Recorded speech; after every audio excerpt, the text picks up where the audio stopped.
Hello guys, तो चलिए आज का वीडियो शुरू करते हैं। टीसीएस, इन्फोसिस, एचसीएल जैसे बड़े आईटी कंपनी पहले जीसीसी ग्लोबल कैपेबिलिटी सेंटर और एआई आर्टिफिशियल इंटेलिजेंस की वजह से बड़े चेंजेस देख रही है। मतलब इन दोनों चीज़ों का उनका बिजनेस पे डायरेक्ट इम्पैक्ट है। अगर आप टेक में जी हाँ, अगर आप टेक में इन्वेस्ट करना चाहते हैं तो ये एक अच्छी इन्वेस्टमेंट जी हाँ, एक अच्छी इन्वेस्टिंग बुक पढ़ना हेल्पफुल करेगा।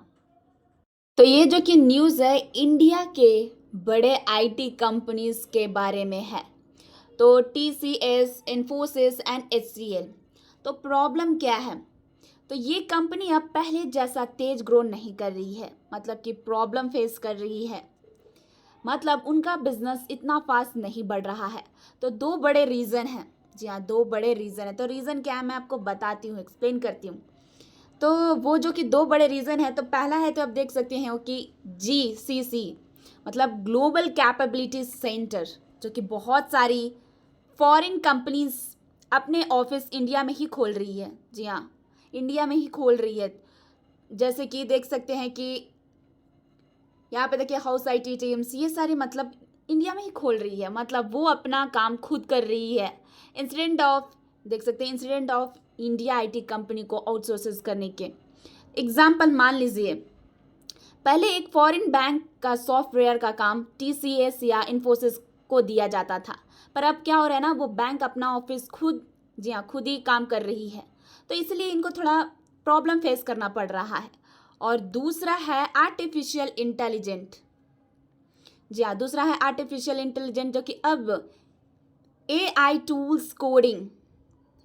टूल्स कोडिंग और सॉफ्टवेयर का काम बहुत तेजी और सस्ता कर देता है। जी हाँ, काफ़ी ज़्यादा फास्ट और सस्ता कर देता है। तो इसका मतलब ये है कि कंपनी को आईटी वेंडर्स के पास काम भेजने की ज़रूरत कम हो गई है, काफ़ी ज़्यादा कम हो गई है।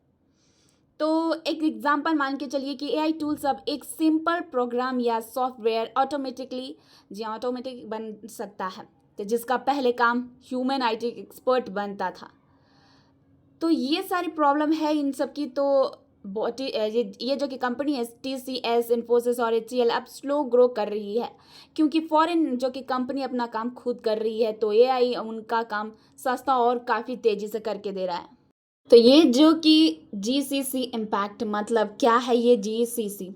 तो जीसीसी का मतलब है कि ग्लोबल कैपेबिलिटी सेंटर, बेसिकली एक फॉरेन कंपनी का अपना ऑफिस इंडिया में है, जहां वो अपना आईटी का काम खुद करते हैं।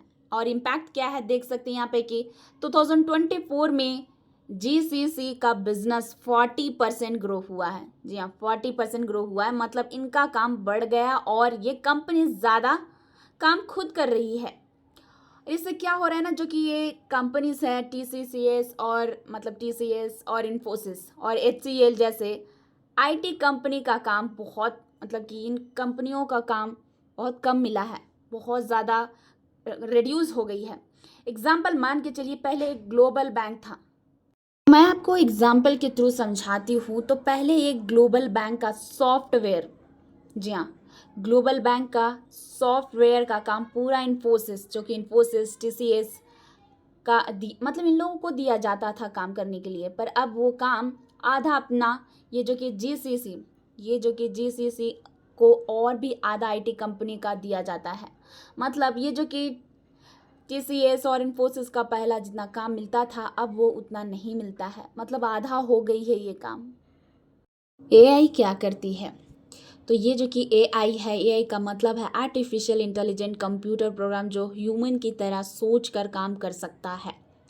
और अब ये जो कि एआई है, अब एआई सॉफ्टवेयर कोडिंग तो देख सकते हैं कि 10 से 50% फास्ट कर सकता है। जी हाँ, फास्ट कर सकता है 10 से 50%। और इनका जो कि इम्पैक्ट आईटी कंपनी पे है, वो देख सकते हैं यहाँ पे कि लोअर कॉस्ट, मतलब कंपनी को सॉफ्टवेयर बनाने में अब कम पैसा लगता है और लेस रेवेन्यू फॉर वेंडर्स। मतलब क्योंकि काम एआई से हो रहा है, तो टीसीएस, इन्फोसिस, एचसीएल जैसे आईटी कंपनी को पहले जितना काम और पैसा नहीं मिलेगा। और ये जो कि है नॉन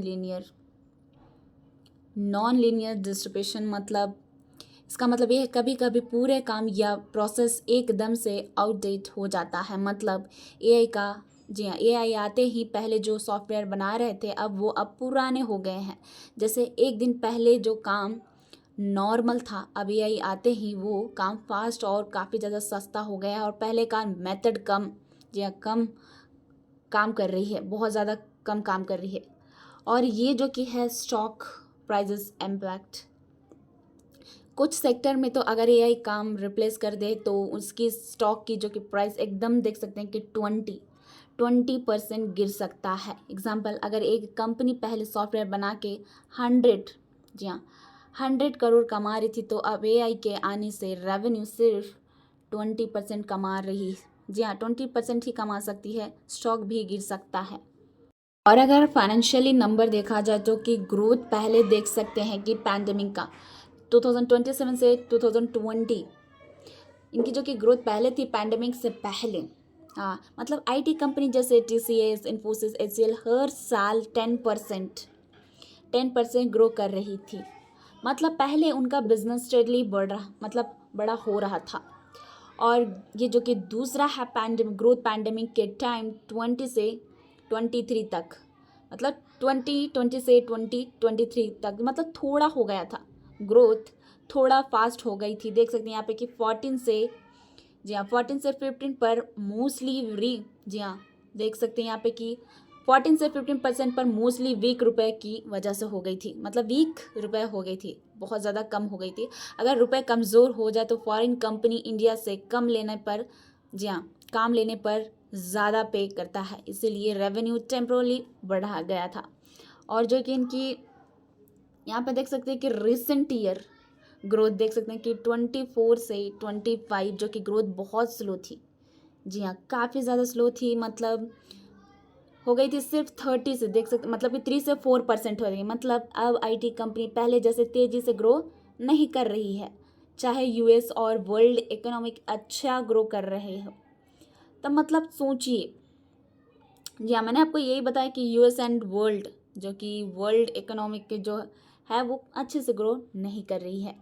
मतलब सोचिए आपके पास हर साल 100, जी हाँ, 100 कमा रहे थे और फिर 110 कमाने लगे और फिर 115 और फिर 118, 19 मतलब कमा रहे हो और ग्रोथ स्लो हो गई तो मतलब प्रॉब्लम हो जाती है ना, प्रॉब्लम फेस करनी पड़ती है। ये जो कि एआई, मतलब एआई जीसीसी की वजह से इन कंपनी की प्रोजेक्ट्स और ग्रोथ काफ़ी तेज़ी से बदल रहे हैं, जिससे उनका फ्यूचर प्रॉफिट पे डायरेक्ट असर पड़ रहा है काफ़ी ज़्यादा। मतलब कि डायरेक्ट उन्हें काफ़ी ज़्यादा प्रॉब्लम फेस करनी पड़ रही है। तो जो कि एक्सपर्ट ने सजेस्ट किए इंजन्स दैट मूव मार्केट, जो कि की लेसन है इनका। मतलब हर नई टेक्नोलॉजी पहले लो इन्वेस्टमेंट, फिर हाई इन्वेस्टमेंट, फिर लो इन्वेस्टमेंट की फेज से गुजरती है। मतलब नई टेक, जो कि नई टेक में लूज़र को पहले सपोर्ट करना इजी है और विनर्स को प्रिडिक्ट करना मुश्किल है। तो ये जो कि पहले एआई आई, लोग थोड़ा इन्वेस्ट किए, फिर सबने एआई ने पैसा डाले, जी हाँ, फिर सबने एआई में पैसा डाले, हाई इन्वेस्टमेंट। अब जो कंपनी सर्वाइव नहीं कर रही है तो उनका जो कि शेयर गिर रहा है, लो इन्वेस्टमेंट, जी हाँ।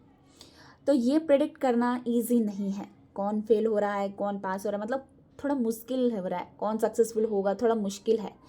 तो देखिए, कोई भी आपको स्टॉक बाई या सेल करने के लिए नहीं बोला जा रहा है, जस्ट आपको नॉलेज के लिए प्रोवाइड किया जा रहा है। Thank you.